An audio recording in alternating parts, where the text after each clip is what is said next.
Hey everybody, what a hell of a show. If you're just joining us, this is right at the start. This is Too Late to Live.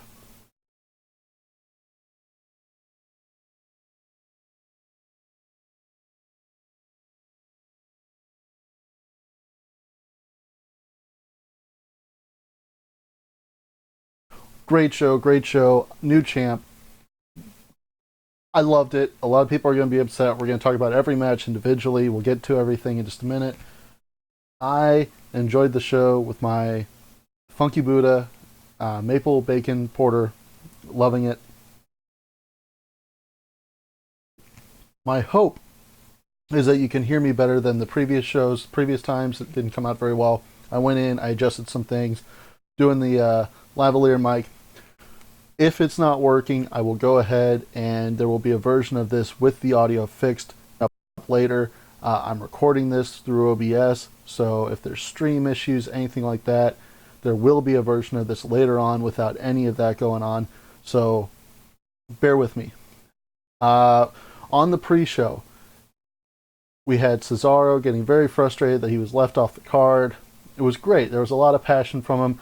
A lot of times that is the problem when it comes to Cesaro. A lot of times he's not connecting on the microphone, but here he really came across as just genuinely upset at how he's getting used, or rather not getting used, and I didn't expect anything to come of it. I thought this was just, well, they're giving him something just to make him happy because they couldn't put him on the show. So I was very pleased to see where that came out. We'll get to that in a minute. Cruiserweight tag match. I didn't think there was a whole lot to it. It was okay. It was a good match. It was a spotlight match. My problem with it was they were on the pre-show. They were the only match on the kickoff show. So they had a lot of time. They could have done a lot with it. They could have said, hey, we should have been on the main show. Let's show them why. And they didn't. It was a good match. It wasn't a great match. They had an opportunity to just kind of stick it to everybody, and they didn't. But it ended up with Tozawa and Swan winning, which I think was the right move. But honestly, with that not being a title feud, it could have gone either way.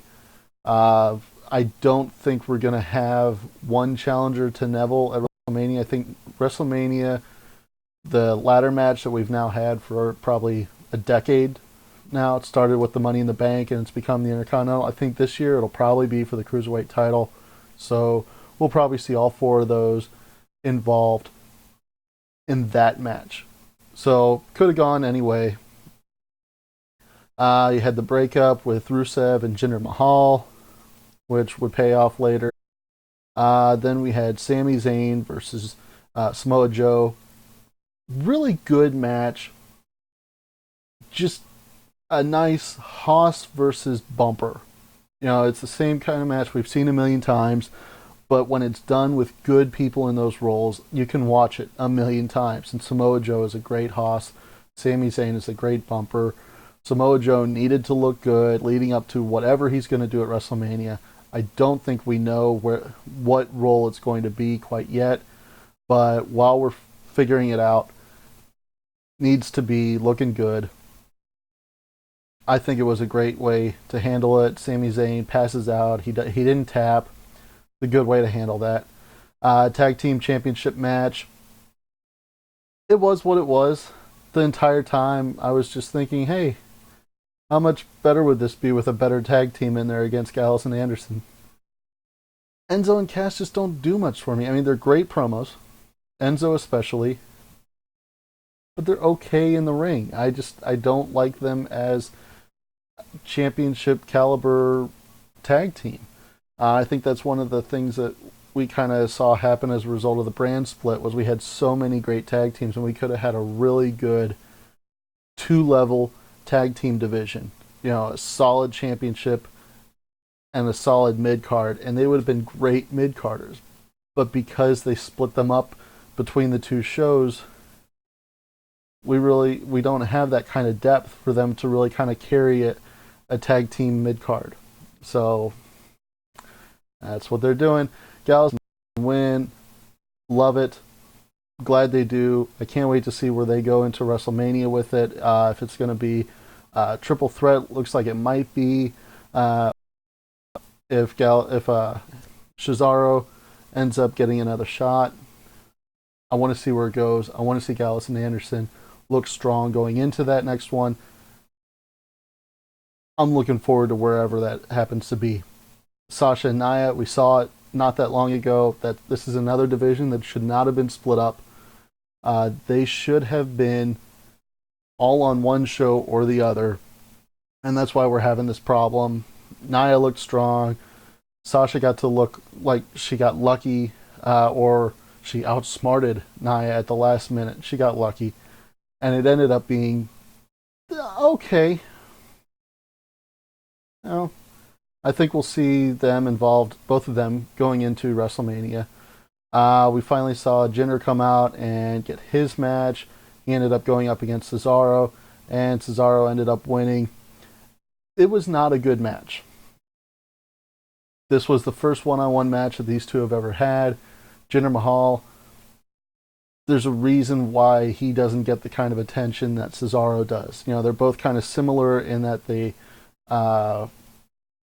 don't really operate that well on the mic. Great builds, very strong. But there's a reason why Cesaro has a lot of people that support him and Jinder doesn't. Cesaro is a much better wrestler. Cesaro tried to tell a story throughout the entire match with his back where he kept going for that vertical suplex and he couldn't get it, and unfortunately it wasn't believable.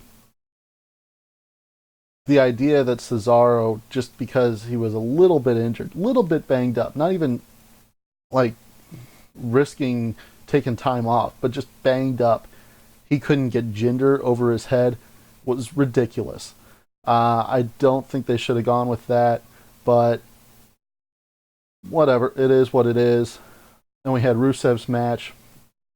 Big Show comes out. Now that it looks like Big Show is not facing Shaq at WrestleMania, we don't know what they're building him for, but he seems insistent that he's going to get his WrestleMania moment because it might be his last WrestleMania.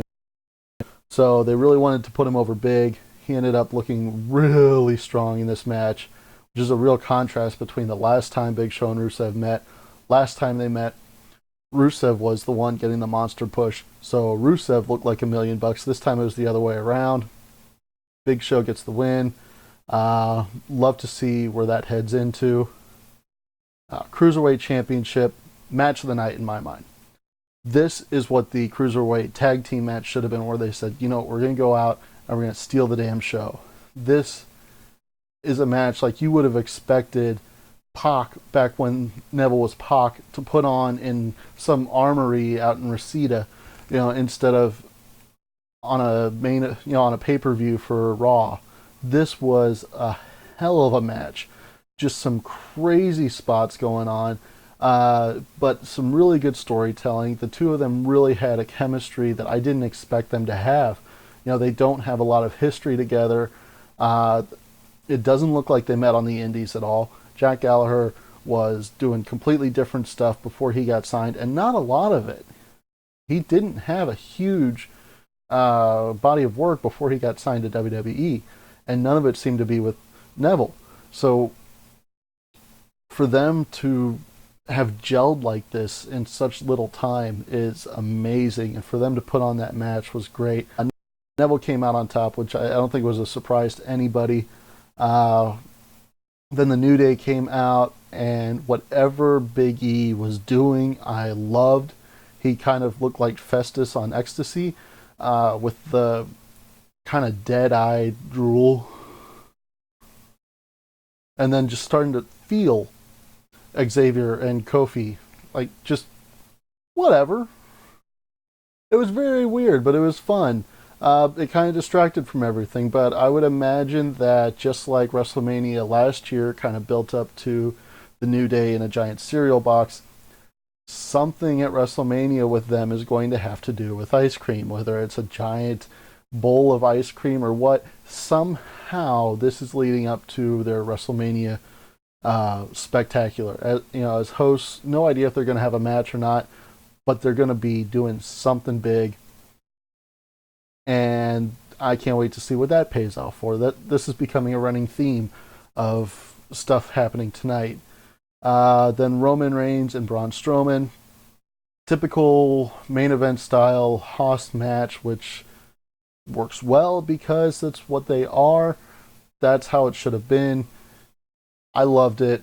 The spot where Braun countered the spear into a power slam on, what was it, the Spanish announce table, I think it was. Just amazing spot. Really made him look like $1,000,000.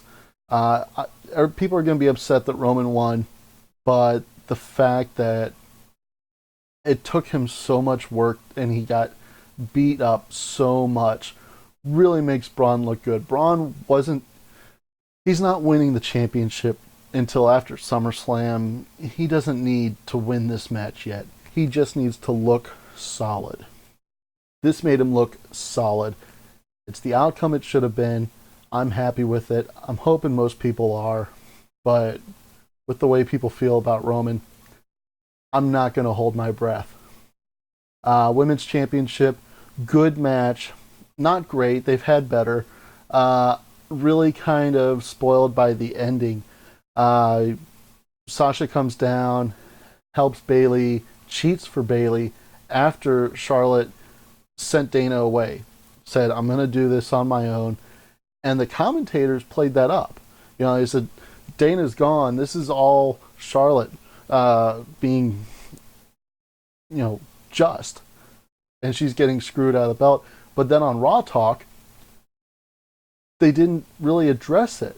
You know, Bayley and Sasha were still all buddy-buddy. Bayley didn't resent the outside interference. They were being treated like good guys. I'm imagining this is leading up to, I'm hoping a four-way, could be a triple threat at WrestleMania, but I'm surprised that they didn't kind of push that more on Raw Talk, because they kind of killed what would have been the easy way to go with that, if that's the way they go. But Bayley won, broke Charlotte's streak, which I love Charlotte. I would have loved for her to keep that streak going. I expected her to win. This was a big shock, but makes Bayley look good. Again, can't wait to see where it goes. Universal Championship. Don't mind Chris Jericho's face up there. I grabbed the art back when the match was originally announced. If you expected anything different than we got, you don't pay enough attention. It is what it is. Now, there were people who thought, well, maybe it's going to go 15 minutes. We can get a 15-minute match. No, this was never going to be a long match. Goldberg, he went, 12 minutes with DDP, probably about the same with Bret Hart. He doesn't wrestle long matches. And Kevin Owens, as great as he isn't Hulk Hogan. This wasn't going to be some major match. This was going to be a spectacle, because this is what sells the main event of WrestleMania, which, whatever you want to say about the SmackDown Championship match, that's the main event.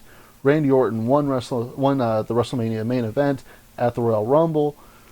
No, the main event, the one that's going to sell the pay-per-views, the ones that's going to get this on its sports bars, is Brock Lesnar versus Goldberg for the title. This is how they do it. There was always a chance they were going to do that match without the title, but even if that's the way they did, Goldberg was going to win. He just would have won by disqualification, and it would have been quick. This way, wonderful way, Chris Jericho came out, got involved. He gets to set up his match for WrestleMania, which I think is everything we're expecting that to be, with the Festival of Friendship. That was really the only way that could happen. We wanted it to be for the championship. We might have told ourselves it could have been for the championship, but no. Goldberg versus Brock Lesnar, 12, 13 years later, for the championship, is the match that's going to get people who don't watch every week to watch. Because you and I are going to watch WrestleMania anyway. If you're watching me right now, you're already watching the network. and you're going to watch WrestleMania no matter what. They've got our money. They need to get your friend's money that hasn't watched in 10 years. This is how they're going to do it. So Goldberg wins, going to WrestleMania as the champion. Let me know what you think. Let me know if you're going to boycott, if you're going to cancel WWE Network.